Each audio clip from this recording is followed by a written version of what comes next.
domain and range. Okay, what does it mean to be an x-intercept? X value, it's where the graph crosses the x-axis at. How many times does it cross the x-axis? 2 times. Crosses it 2 times. The x-intercept, there's one here, and there's one here. I'm going to say it's about 1.8 on this side. How can I write that as a coordinate, as an x-intercept? This one I can write 1.8, comma 0. That's how I would graph it, right? And then this one, it would just be the opposite. It would be negative 1.8, comma 0. So it has 2 x-intercepts where it crosses the x-axis. Does it have any y-intercepts? Yes. What does y-intercept mean? It crosses the y-axis. Crosses the y-axis. Where does it cross the y-axis at? -3. Right, remember our domain right here? Crosses at -3. How can I write that as a coordinate? -3, 0. Why does it have to be 0, -3? I messed up the order. And because the y value is 3, so we have to put the y in the y spot. Okay, so we're going to be practicing finding these x and y intercepts. Okay, that's our main goal for today. We started with domain and range, and now we're going to find our x and y intercepts. Okay, so we're going to talk about x and y. We were just looking at what example intercepts. Okay, so back to this picture 2. I'm going to find your notes this problem right here. It is on your notes number 2.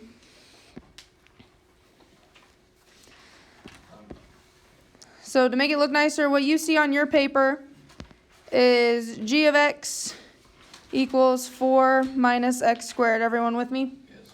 Okay. Instead of that g of x, what can I write instead? X.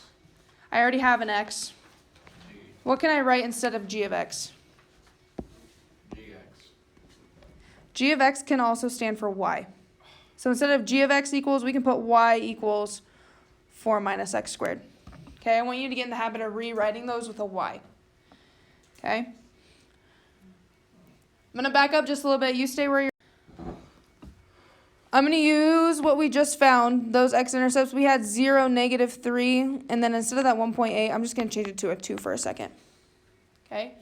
This one right here, this was our y-intercept, and this was our x-intercept. I'm just using these as an example. What do you notice about the y-intercept? What's always going to be 0?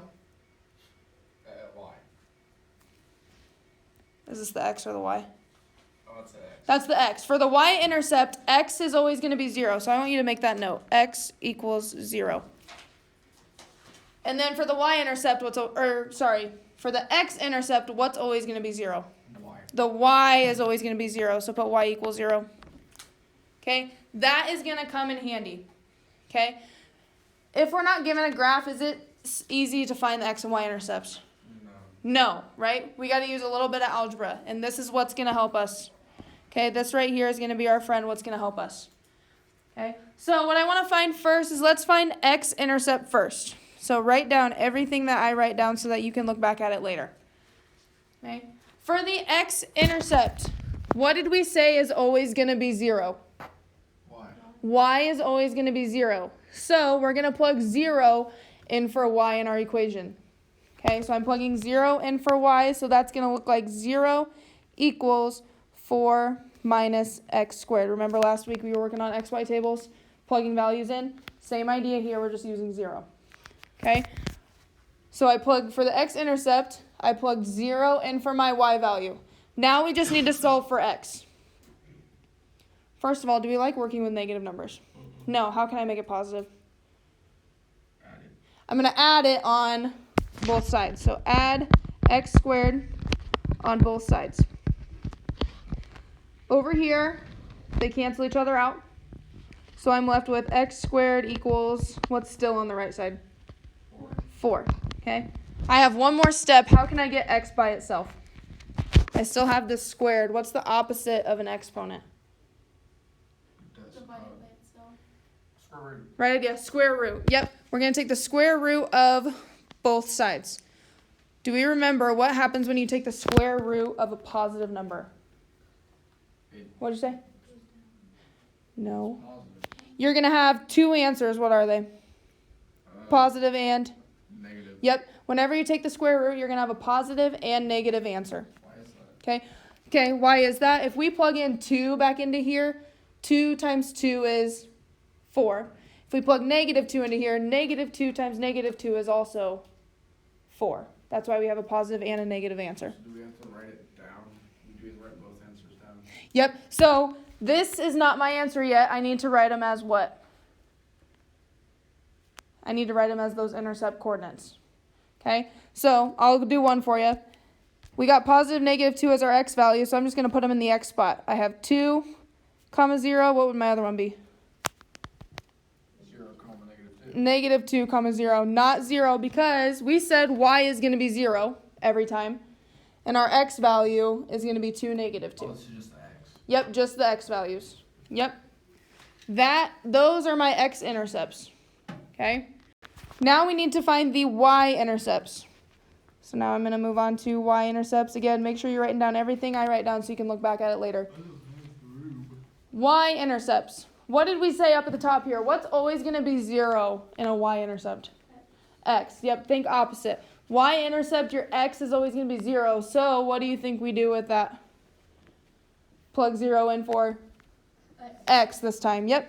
So I have y equals 4 minus 0 squared. So I just plug 0 in for x.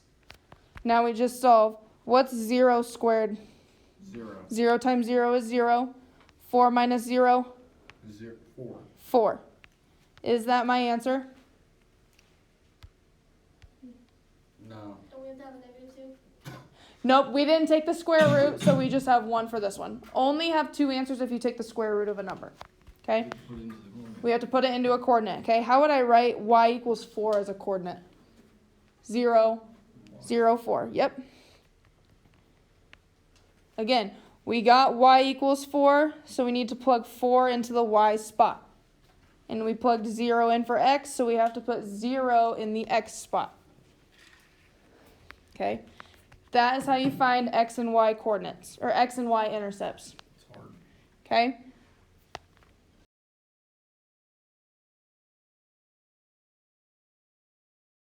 What did I tell you we can replace this with?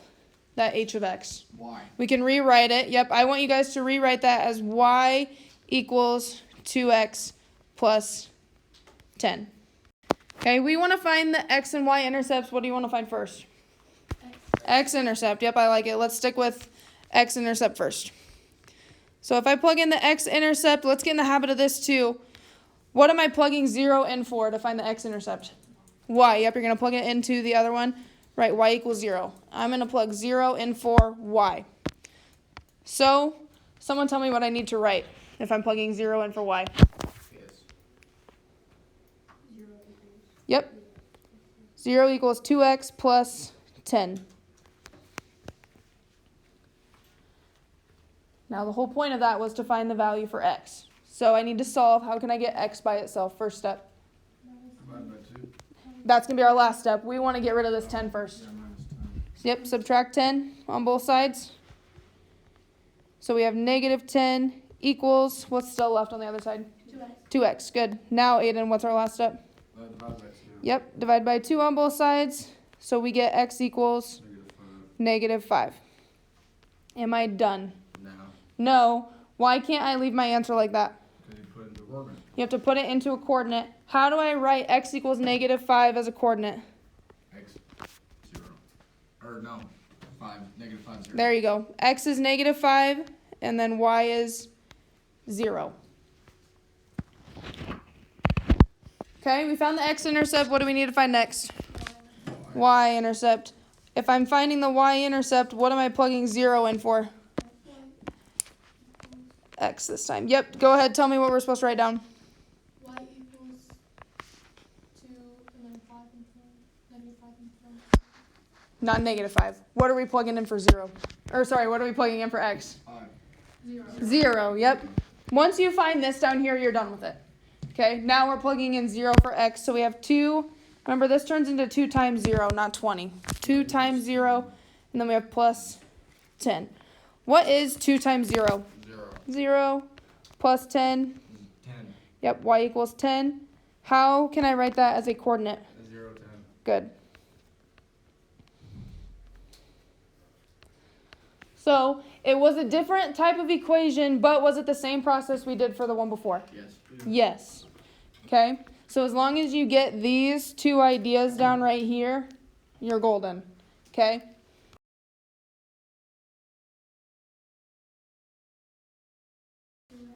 Y equals negative 2x minus 3. Okay, what are we finding? X and y intercepts. We'll start with x first. So our x-intercept, what are we plugging 0 in for? Y. Yep, so we're plugging in 0 in for y. What should I write?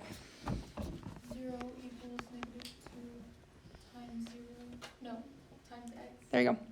Minus 3. Minus 3, yep. So we want to get x by itself. What should I do first? Subtract or add 3. Yep, why are we adding 3 this time? Because it's negative. Yep, because we want to do the opposite so that we can cancel these out on the same side. Okay, so then we have 3 equals negative 2x. Next step, Divide by negative 2. divide by negative 2. Remember to take that negative with. Does 3 divide negative 2? No, so I'm just going to leave that as a fraction. So we have negative 3 over 2 as our x. How do I write that as an x-intercept? Negative 3 over 2. 0. Good. Yep. Good. Awesome. Questions about the x-intercept part? No. Okay. What's next? Y-intercept. Y-intercept. What am I plugging 0 in for this time? X. Yep. So we're doing x equals 0 this time. What should I write? Y equals negative 2 times 0 minus 3. Yep. Oh, that got wacky. Negative 2 times 0 minus 3. What's negative 2 times 0? 0 minus 3. Negative 3. Negative 3. How do I write that as my answer? 0, negative 0, negative 3. Would we all just combine them? Say that one more time. I said, would we be able to just combine them? You mean as Like, negative 3 over 2 and negative 3? yeah. No, because is that on a graph, is that across the x or the y axis? This is the point. That's just a random point, right? These tell me where those cross the x and the y axis. Yep, good question. So no, you do not want to put them together like this. Okay? Good question. Any other questions? Find this on your paper, anywhere. Go ahead and try f of x equals x squared minus 16. Try that problem. Find the x and the y intercepts. What's the first thing I want you to do when you have a problem that looks like this? And f of x and y. Yep, f of x turns into y. Okay, I'm going to walk through this slow again so I can talk about some things that I saw as I was walking around. Okay, x-intercept first. What am I plugging 0 in for to find the x-intercept?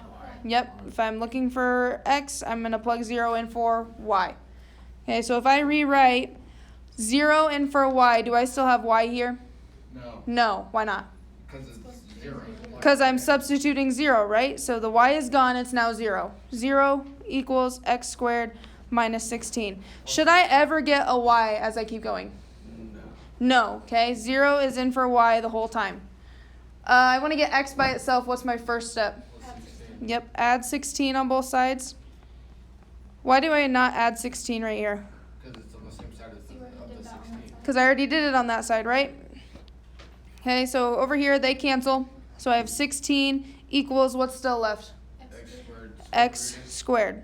Okay, I still have one more step. What's the opposite of a square? Or root. Square root. Square root both sides. What does square root mean? What times itself What times equals itself? 16? What times itself equals 16? What'd you get? Or And then since I took a square root, how many answers? 2. 2. I need positive and Negative. -4. 4, 0, negative 4, 0. Right, now since I have 2 answers there, I need 2 coordinates. So give me one of them. 4, 0, 4, 0, and then negative 4, 0. -4, 0. Yep. Okay, so I plug 0 in for y. Y never showed back up the whole time. I kept 0 there. Okay? All right, similar, let's look at y-intercept. What am I plugging 0 in for? x this time. Yep. Does it matter what order we go in? Nope, it does not matter. I just like to stay alphabetical when I do it. Okay. Yep. But if you did y-intercept first, that's fine. Plugging 0 in for x. If I'm plugging 0 in for x, should I have an x anymore? No. No. Okay. 0 takes x's spot. Everything else stays the same. Okay. So I have y. What's 0 squared? 0. What does squared mean? Times itself. Times itself. 0 times 0? 0. 0 minus 16. Negative 16. Yep. Y equals negative 16. How can I write that as a coordinate? 0, negative 16. Yep. 0, negative 16. Am I done? Yes. Yes, I am done. Yep. Once I have x and y intercepts, you are done. Let's go. Okay?